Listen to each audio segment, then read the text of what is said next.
It's the first state funeral for a monarch at Westminster Abbey since 1760, and preparations are well underway.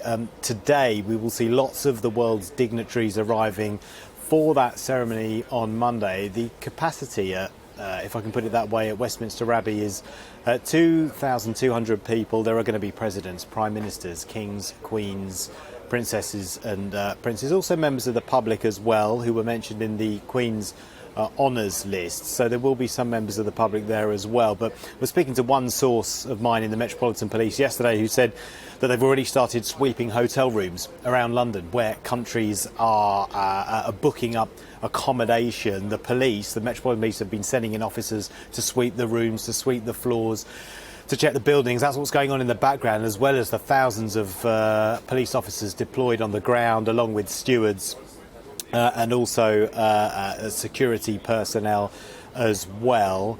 In terms of the funeral itself, we know that, of course, the gun carriage, the famous state gun carriage that will carry the Queen's coffin from Westminster Abbey, it was used at the funeral of Queen Victoria, also Edward VII, George V, George VI, and the state funeral of Sir Winston Churchill, and the last time it was used was the funeral of Lord Mountbatten, who was Prince Philip's uncle. That will carry the Queen's coffin to Westminster Abbey. It will be pulled by, we think, 142 sailors from the Royal Navy. Now, that's a tradition dating back to 1901, when on the day of Queen Victoria's funeral, the horses in Windsor were spooked, effectively. They reared up and threatened to knock the carriage over. So the sailors from the Royal Navy stepped in and pulled the gun carriage into Windsor Chapel, where the service took place, and so that tradition has carried on ever since. So that is why the Royal Navy will be pulling the state gun carriage. Leading that procession when it comes out after that service, which will last around an hour. It will include a 2-minute silence at the end, and then a lament by the Queen's Sovereign Piper. When that procession leaves the Abbey and makes its way up to Wellington Arch, it will be led by Royal Canadian Mounted Soldiers, also troops from around the Commonwealth, NHS staff. It'll be quite a sight, and sounds as well. You'll hear Big Ben ringing out continuously, guns firing as well.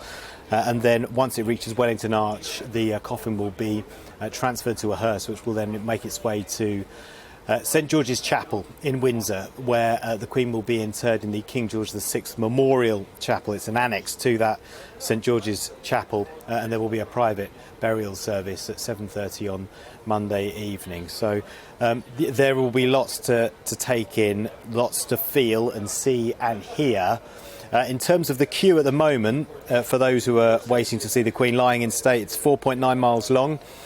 The queuing time at the moment, 11.5 hours. Last time we looked, it was 11 hours. So the length of queuing time is growing.